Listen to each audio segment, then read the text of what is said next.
Hello everyone, my name is Robert Munuku. I'm a visual artist, writer and filmmaker based in Nairobi, Kenya. Today I'm going to give you a webinar, a short session on creative writing for film. The purpose of this is to allow you to delve into the creative process of storytelling in the hope that you'll eventually have a product that is film. Thank you and I hope you enjoy.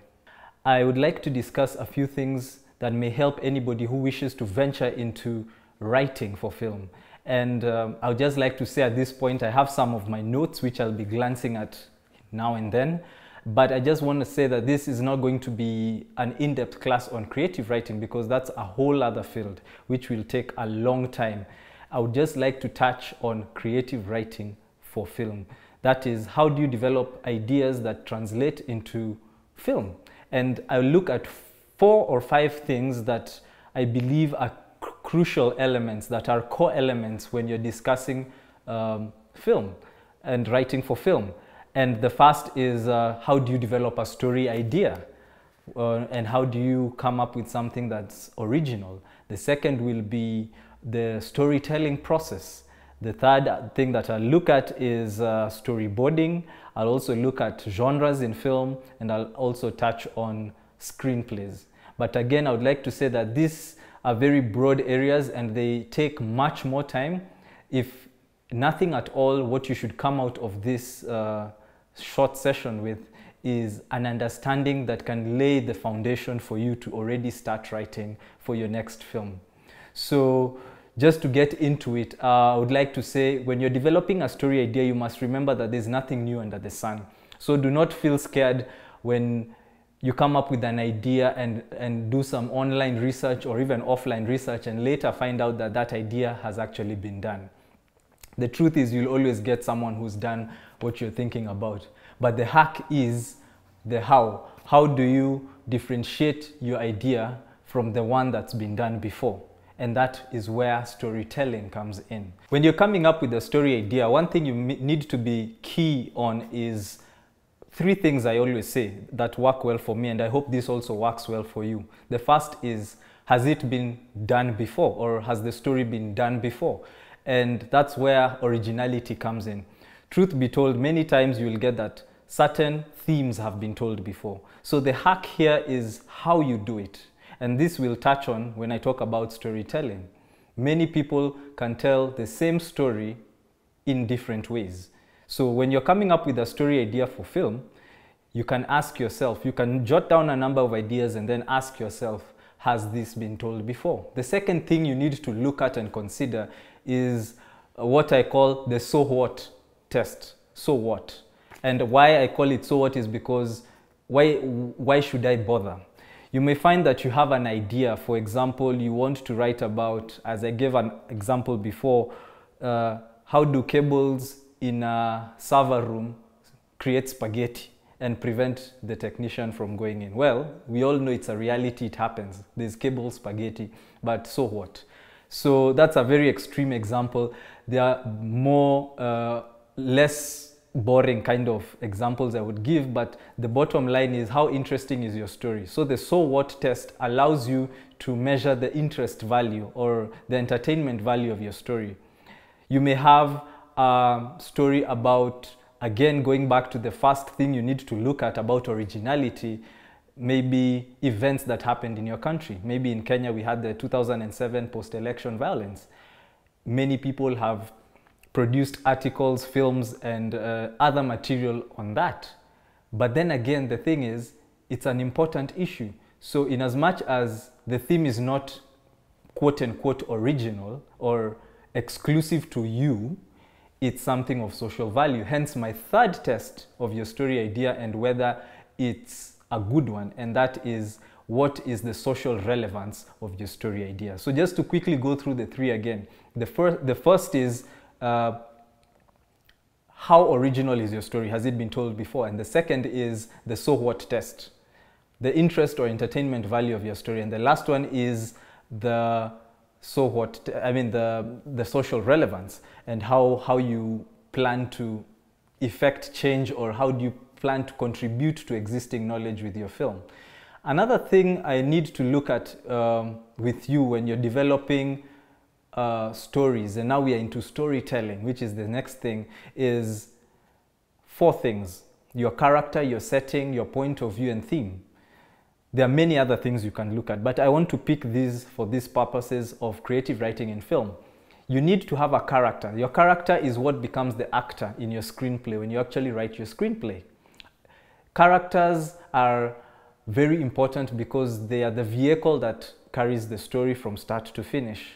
You need a setting. A setting is the universe that your story unfolds. Setting does not have to be physical, like this seat or anything. It could be chronological setting. What time in history is your film based in, or your story? Is it in the 80s?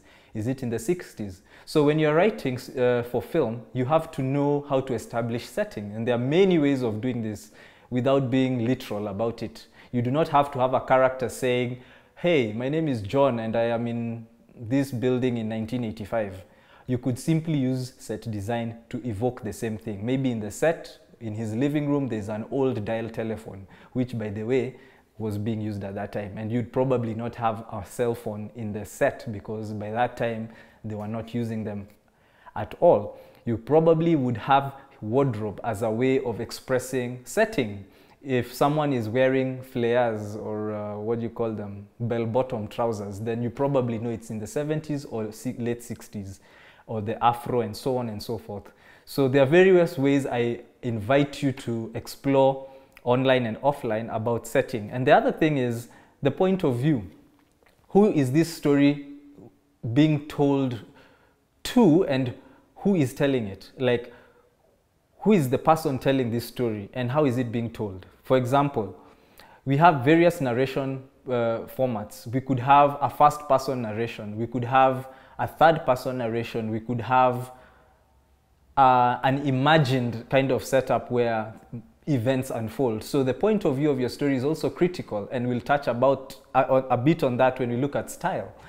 And the other thing I would like to look at is, this is a common mistake, I also get many questions on this, is people come to me and they tell me, how can I do fiction storytelling and you're telling me to be realistic at the same time? And I want to say this: creativity does not mean being fake. And as I even wrote it down on my notes, many writers excuse bad storytelling by saying it was out of the box or creative. This is false. Bad writing is just that, bad writing. Creativity is not far from the truth. The only difference is that it's expressed interestingly. So even if you're doing extreme fiction like fantasy or sci-fi, you need to remember within the universe you create, there has to be a logical sequence. For example, if in your universe certain people get sick when they're exposed to certain things, you must maintain that consistency. And when you break it, your story becomes unrealistic. So creativity needs to be mapped out logically within your universe. And you have to remember this when you're writing. Quickly, just to talk about storyboarding. A storyboard, you do not have to be a visual artist or a good illustrator to come up with a storyboard. But nonetheless, you could always hire a storyboard artist to map out your ideas. Because remember, we are talking about creative writing for film. And film is a visual product. Another thing you need to do is sharpen your visual literacy. What is visual literacy? Basically, it's how you make sense of images in a way that, in this case, can tell a story. You're not doing a book. You're not doing a short story. You're doing a film, or at least you're writing for film. And we'll get to the last part of this, which is screenplay development. So you have to remember, how do you want this story that I'm telling to play itself out? And a very easy way I find that works for me is just doing sketches and giving kind of maybe even camera angles in your head. You'd say maybe this dialogue is taking place in this way, in this room, set from this perspective. Maybe there are parts of the dialogue which are imagined, for example. So all these things also tie into style. Another thing I would like to say before I finish on storyboarding is that you need to practice and you need to watch a number of films, because if you're not watching films, how can you make films? It's like if you're not cooking, how can you become a chef? If you're not reading books, how can you become a writer? The more you watch, the more your mind kind of attunes itself into whatever it is you're watching. So as a filmmaker, you're watching and you're also writing and you're also making your films. That is an interplay that has to keep happening. You will not go to a library, read 100 books about making films, then you never make a film and become a filmmaker. In the same way, an athlete cannot go to a library, read 100 books about nutrition, exercise, and everything, and then become a sprinter and win a gold medal. You actually have to do it. So the other thing I want to look at is genre, because this is really key, especially for those who are making films.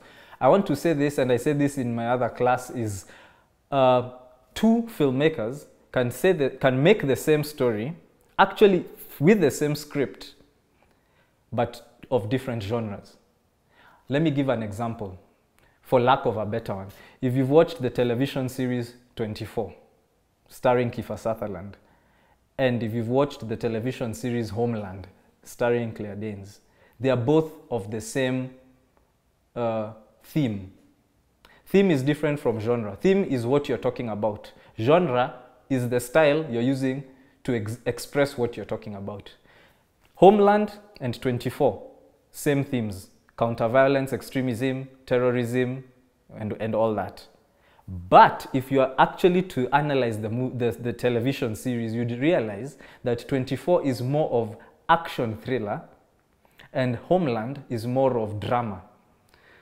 So my point is, you could tell the same story with the same themes, but use different genres. Why am I saying this? You don't make stories for the sake of making stories. You first make them for yourself as an artist, but you also make it for an audience. So you have to choose the best genre that you feel will achieve what you're trying to as a storyteller. If drama achieves better what you want to tell, use drama. If thriller and action achieve it better, go ahead and do it. So I urge you to also do your own research on the different kinds of genres. There are very many. There are sub-genres: action, fantasy, epic, biopic, drama, thriller, buddy film, film noir, film de femme. All these are genres. So once you have your story idea, just as we've moved in this logical sequence, and you've come up with your storyboard, you know how your story will visually unfold. You can now sit down, once obviously you have all your elements, the character, setting, point of view, and theme, sit down and decide what genre best evokes this story that I'm trying to tell. As we come to the last part of what I wish to discuss today in this webinar of creative writing for film, I would like to mention that you need to be really open to playing with your creative environment. Just as you have colors, if you have the primary colors of red, green, and blue, or in science, it's that's in science. In art, it's red, green, it's red, blue, and yellow. When you mix those colors, you get other colors, secondary colors, and when you mix those, you get other and other and other and other. In truth, you can mix colors and mix and mix and mix, and you'll get new products. Creativity is no different, and the same thing applies to film and creative writing for film. There is nothing new under the sun. Yes, we hear people saying that, but the thing they don't tell you is, in as much as there's nothing new under the sun, whatever is under the sun can create new products. So you can mix and mash these things.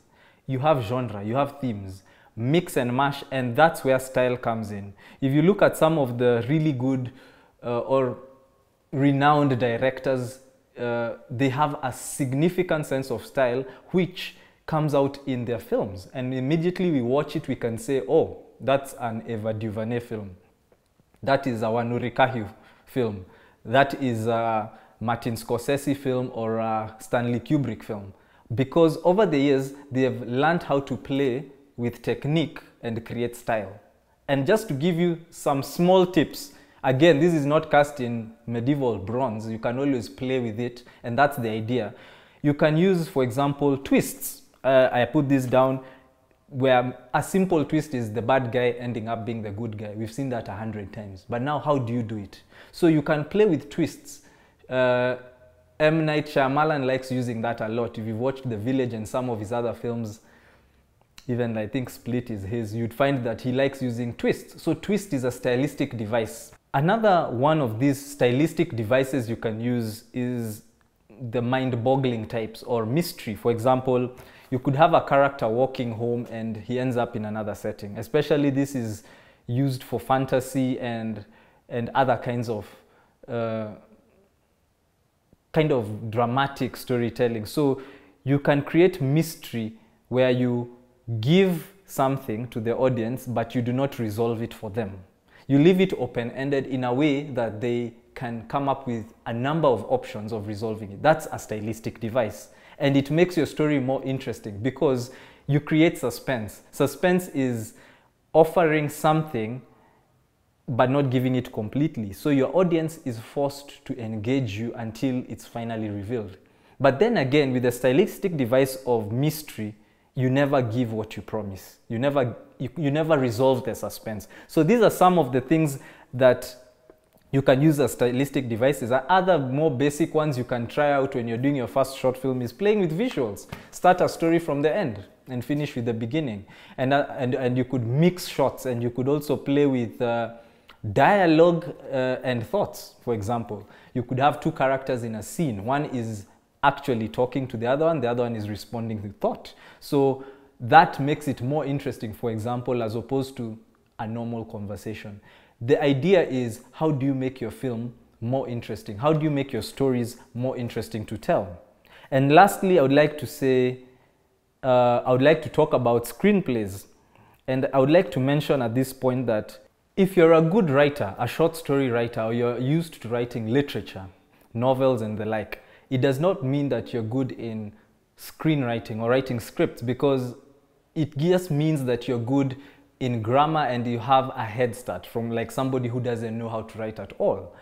So what you need to understand is a screenplay is typically different from a book or a short story. A screenplay, in my opinion, is the same as a camera, or it's the same as the sound recordist's mixer. It's the same as the DJ's equalizer. It's the same as all these pieces of equipment you find on a film set. Because a screenplay is not a final product that someone can sit at home and say, today I'm going to read this screenplay titled this. No. A screenplay has various instructions, like it has instructions for the cinematographer or the DP, the director of photography. It has instructions for the editor, fade in, fade out, cut, hold to black, or whatever, such that when the editor is editing the final product, they are able to use the script as a guide. And actually, most importantly, a script bears the dialogue and instruction also for the actors, the cast. And in this sense, you must understand that a script or a screenplay is basically an instructive tool. I hope all these things have helped, and I just like to reiterate the fact that should you come up with a story or an idea, put it down. The worst idea is the one that's not written. Always put down your ideas and get started. Other than that, I feel that this should give you a stepping stone into the creative process and start writing. Well, that's it for today. I hope you learned something, and I look forward to seeing some of the products you create yourselves. Thank you, and looking forward to more.